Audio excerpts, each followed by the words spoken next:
On করলাম,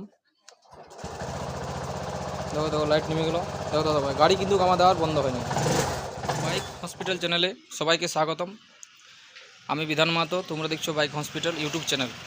তো দাদা ভাই এটা Excel 100 heavy duty BS6 model. তো এটা সমস্যা হচ্ছে, গাড়িটা আমরা স্টার্ট করছি কিন্তু স্টার্ট থাকছে না, কিছুক্ষণ স্টার্ট হচ্ছে আর বন্ধ হয়ে যাচ্ছে। দেখো আমি দেখাচ্ছি তোকে, আমরা চাবি অন করছি, ব্যাটারি চার্জ ফুল চার্জে, আমি হরন দাঁড়িয়ে, দেখো হরন ঠিক আছে, স্টার্ট হচ্ছে। কিন্তু দাদা ভাই যখন আমরা সেলফ চাবি অন করছি, সেলফ মারছি, স্টার্ট হচ্ছে, বন্ধ হয়ে যাচ্ছে। তেমনি কিছু বুঝতে পারা যাচ্ছে না, যেহেতু BS6 গাড়ি, এই জন্য আমরা সবার প্রথম ব্লুটুথ ডিভাইস দিয়ে কানেক্ট করে দেখবো কী ফল্ট আছে গাড়িটার। আরেকবার দেখাচ্ছি, দেখো চাবিটি অন করছি, ঘুরে ব্রেক দাবছি, সেলফ ব্যবহার করছি, দেখো স্টার্ট হচ্ছে, হ্যাঁ বন্ধ হয়ে গেল।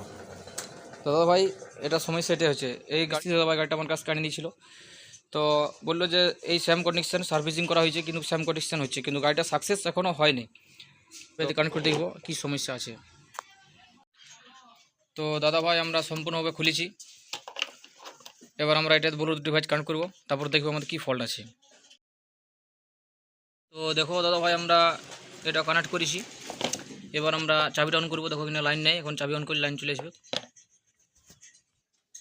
তো আমরা চাবিটা অন করছি, এরপর দেখো দাদা ভাই এখানে আমাদের লাইন চলে এসেছে। এবার আমরা ব্লুটুথ ডিভাইস কানেক্ট করবো, তারপর দেখবো কী সমস্যা আছে। আমরা টর্কুইন অ্যাপ দিয়ে আমরা ব্লুটুথ ডিভাইস কানেক্ট করবো এবং তারপর আমরা দেখবো আমাদের কি সমস্যা আছে গাড়িটা, বা কী কারণে এই প্রবলেমটা হচ্ছে। তো দাদা ভাই আমাদের ব্লুটুথ ডিভাইস কানেক্ট হয়ে গেছে, এবার আমরা সার্চ করবো কী ফল্ট আছে দেখি। চেক করছি তো কোনো ফল্ট দেখাচ্ছে না, নো ফল্ট লিখছি, নো ফল্ট ইস্যু, কোনো ফল্ট দেখাচ্ছে নাই। চাবি জ্যাকটা আমরা সবার প্রথম ডাইট করে দেখব এই সমস্যাটা সাকসেস হচ্ছে কি হচ্ছে না। অনেক সময় চাবি যদি ফল্ট থাকে তাহলেও হয়, তো আমি সবার প্রথম চাবি ডাইট করছি, ওটা ছোটো মোটো তার নিয়েছি এবং আমরা তারটা ডাইট করব সবার প্রথম। ডাইট হয়ে গেছে, এখানে ঘোরাও। তো দেখো আমাদের মান ফাংশন লাইটটা আসছে, মানে আমাদের চাবি ডাইট করেছি। এবার আমরা সেলফ ব্যবহার করব, ব্রেকটা দাবো। তো সেলফ করেছি, সেরকম রেসপন্স দাদা ভাই লিখে নেই। দেখো দাদা ভাই এখন সেলফটা আমাদের চলছে না, কিন্তু চাবি জ্যাকটা সবার প্রথমে খুললাম, আবার লাগাইলাম, ব্রেকটা দেবো। এবার সেলফ দেখছি কী হয়েছে। তো দাদা ভাই আমাদের রেসপন্স কোনো সেলফে কোনো রেসপন্স লিখছে না। আমরা যখন চাবির জ্যাকটা যখন ডাইট করছি তখন কিন্তু আমাদের সেলফেও চলছে না, আর আমরা চাবির জ্যাক যখন লাগাচ্ছি তখন আমার সেলফ লিখছে। এটা ঠিক আছে, চাবির যে জ্যাকটা আছে আমরা চাবির জ্যাকটা খুলে দেবো এবং চাবির যে এই তারটা যে ডাইট করেছিলাম এটা খুলে দিলাম, এবং চাবির যে আমরা জ্যাকটা আছে এটা আমরা কানেক্ট করে দেবো। তো দেখো আমরা চাবির জ্যাকটা কানেক্ট করে দিয়েছি, এবার আমরা চাবিটা অফ করছি, অন করছি, এবার আমরা সেলফ ব্যবহার করছি। দেখো দাদা এখন সেলফ দিচ্ছি, কিন্তু এই হচ্ছে সমস্যা। আর কিন্তু আমাদের সেলফ ব্যবহার হবে না যতক্ষণ না চাবিটা আমরা অফ করব। চাবিটা অন করছি তখন মানুষ লাইট জ্বলছে, কিন্তু আমি দেখো দেখাচ্ছি, দেখো সেলফ অফ করলাম, অন করলাম, এবার সেলফ মারছি, দেখো লাইট কিন্তু দাদা ভাই নেমে যাচ্ছে, তারপরে কিন্তু গাড়িটার মধ্যে প্রবলেম হচ্ছে। তো যদি এখানটা এই লাইট যদি ডিপ ডিপ করতে বা যদি দেখতে, তাহলে আমরা জানতাম যে ইস্যুর কোনো ফল্ট আছে, কিন্তু ইস্যুর কোনো ফল্ট নাই। এই লাইটটারও কোনো সিগন্যাল দিচ্ছে না যে কোনো জায়গায় খোলা আছে বা কোনো জায়গায় কাটাকাটি আছে, কিছু বুঝতে পারা যাচ্ছে না। তো কী জায়গায় কোথায় কী ফল্ট করেছে বা কোথায় কী ভুল করেছে আমি দেখছি। একবার এই জায়গাটা আমাদের এখানে যে ইস্যুটা আছে এটা মানে দেখছি, অনেক সময় কি ইস্যু যদি উল্টানো লাগানো থাকে তাহলে এই সমস্যাটা হয়। তো দাদা ভাই আমি দেখছি আমাদের ইস্যুতে কোনো ফল্ট আছে নাকি, কারণ আমাকে মিস্ত্রি দাদা ভাই বললো যে আমি অনেক চেষ্টা করেছি কিন্তু কিছুতেই এই সমস্যাটা আমি দূর করতে পারিনি, এই জন্য গাড়িটা আমার কাছে আনিয়ে দিয়েছে।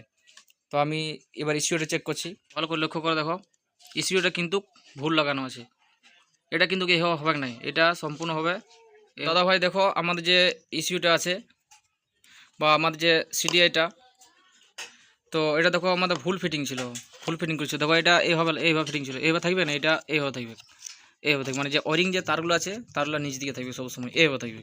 কিন্তু এটা ভুল ফিটিং ছিল, এটা এধারলা ফিটিং ছিল, এই জন্যই গাড়িটার সমস্যা হচ্ছিলো। তো আমরা দেখি জায়গাটা ঘুরেলাম, এবার আমরা লাগাচ্ছি, এরপর দেখা যাক।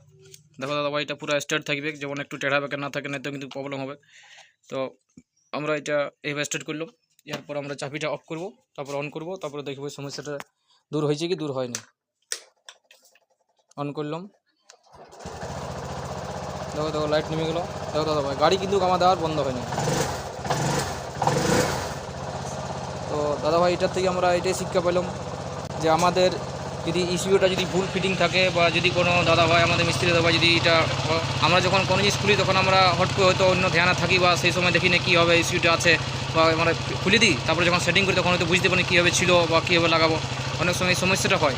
তো এটা সবসময় দাদাভাই এই জিনিসটা লক্ষ্য করতে হবে। আমাদের এই এক্সেল 100 যতগুলো BS6 আছে বা BS4 মডেল আছে বা যেটা ইসিজি স্টার্ট আছে, যতগুলো সিস্টেম আছে, এটা কিন্তু পুরো সবসময় স্ট্রেট থাকবে। এটা যদি টেढ़া থাকে বা বাঁকা থাকে বা হিলে থাকে তাহলে কিন্তু প্রবলেম, বেশিস করে স্টার্টিংয়ে কম প্রবলেম করবে। এটা হয়ে থাকে তাহলেও কিন্তু স্টার্টিংয়ে অনেক সময় প্রবলেম হয়। তো ধন্যবাদ দাদা ভাই এই ভিডিওটা দেখার জন্য। যদি ভালো লেগে থাকে লাইক এবং শেয়ার করে দিও।